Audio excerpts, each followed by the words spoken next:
Have you ever woken up and just known it was going to be a great day? That was me this morning in Jamaica. The sun painted the sky orange and pink, and the sound of waves drifted through my window. The air was warm, sweet, and full of promise.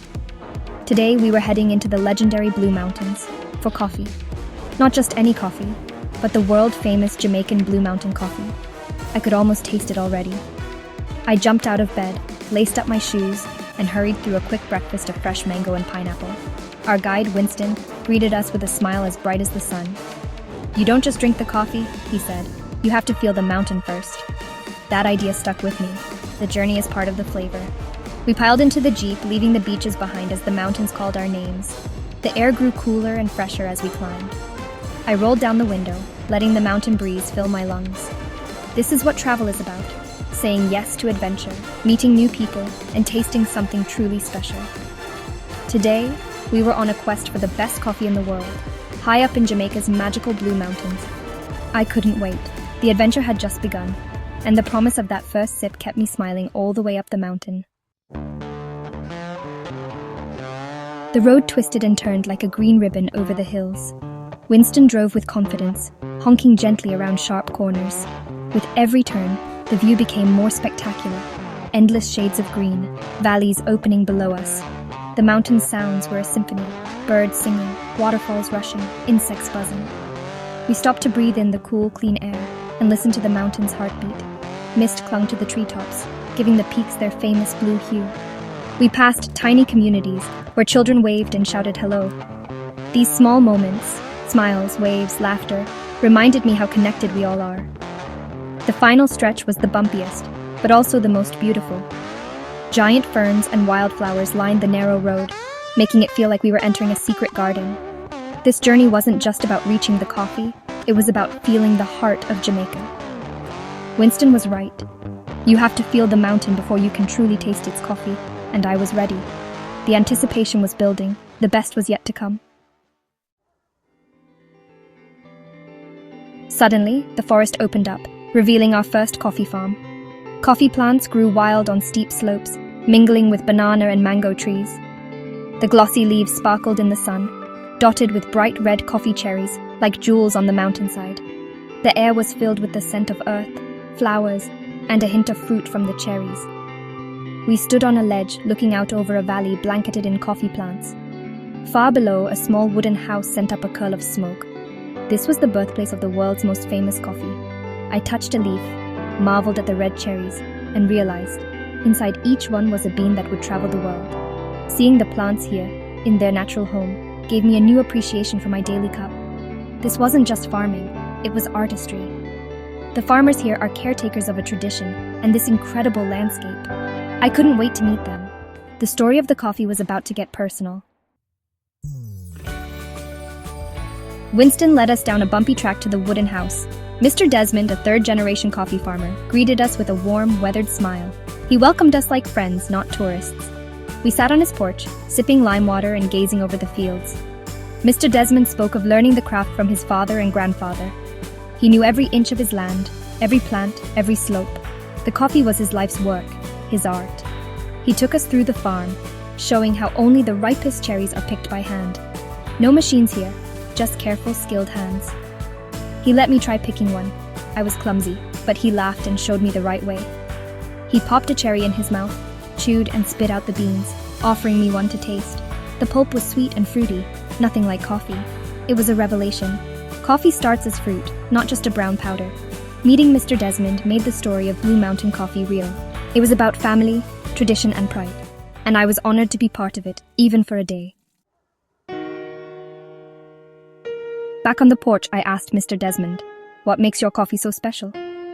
He smiled and explained, "It's the place, the Blue Mountains' unique climate, cool mist, and rich volcanic soil. The elevation slows the ripening, creating complex flavors in the beans. The mist acts as a natural sun filter, protecting the plants. The soil gives the coffee its character, a taste you can't find anywhere else. But it's not just nature, it's the people. Only coffee grown in this specific region can be called Blue Mountain coffee. Every bean is hand-inspected, sorted, and only the best make the cut. This is craft, not mass production. The taste? Clean, naturally sweet, with hints of nuts and chocolate, never bitter. The aroma is rich and floral. It's a coffee that sings, not shouts. After hearing his passion, I was more eager than ever to taste it. The legend was about to become reality. I was ready for my first sip. Mr. Desmond showed us the journey from cherry to cup. First, the cherries are pulped, beans popping out from the red fruit.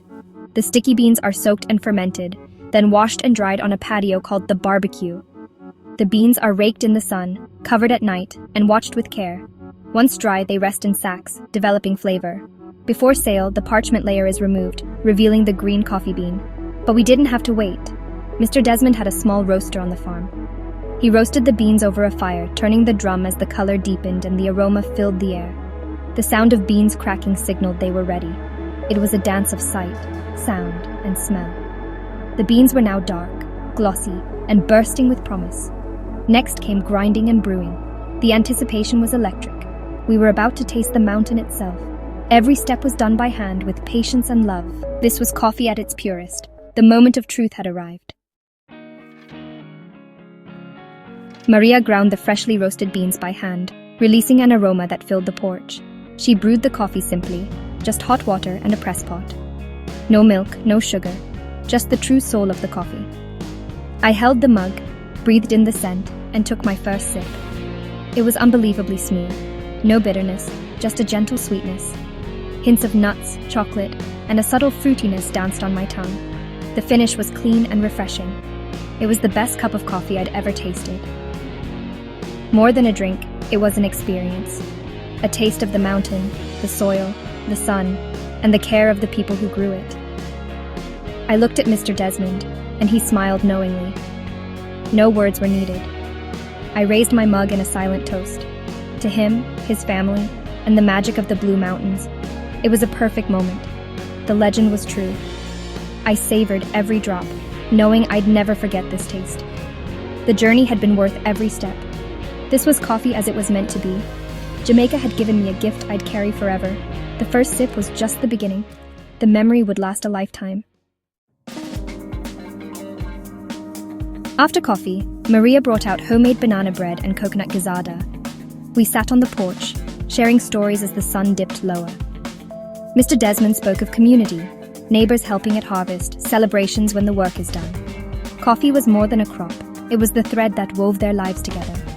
He talked about teaching his children, hoping they'd carry on the tradition.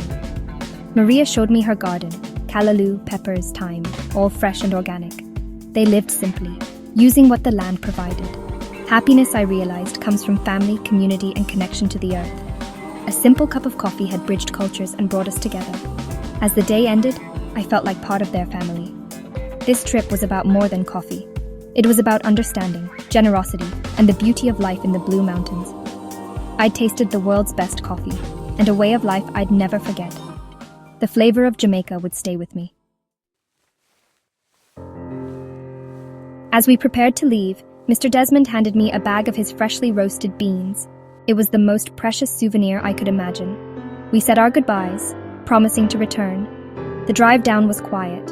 I replayed the day in my mind. The sights, the sounds, the taste of that first sip. Back by the sea, the world felt bigger and more full of wonder. The next morning, I brewed Mr. Desmond's coffee. The aroma transported me right back to his porch in the misty mountains. That cup was a memory I could hold in my hands. Food connects us to places, people, and moments. So here's my advice. Go somewhere new, try something different, talk to people whose lives are unlike your own. Adventure can be found anywhere, sometimes just around the corner. Be open, be curious, be kind. You never know what you'll discover, a new flavor, a new friend, or a new part of yourself. That's the true magic of travel. And sometimes, the best souvenirs are the ones you carry in your heart. Jamaica's Blue Mountains and their coffee will always be with me.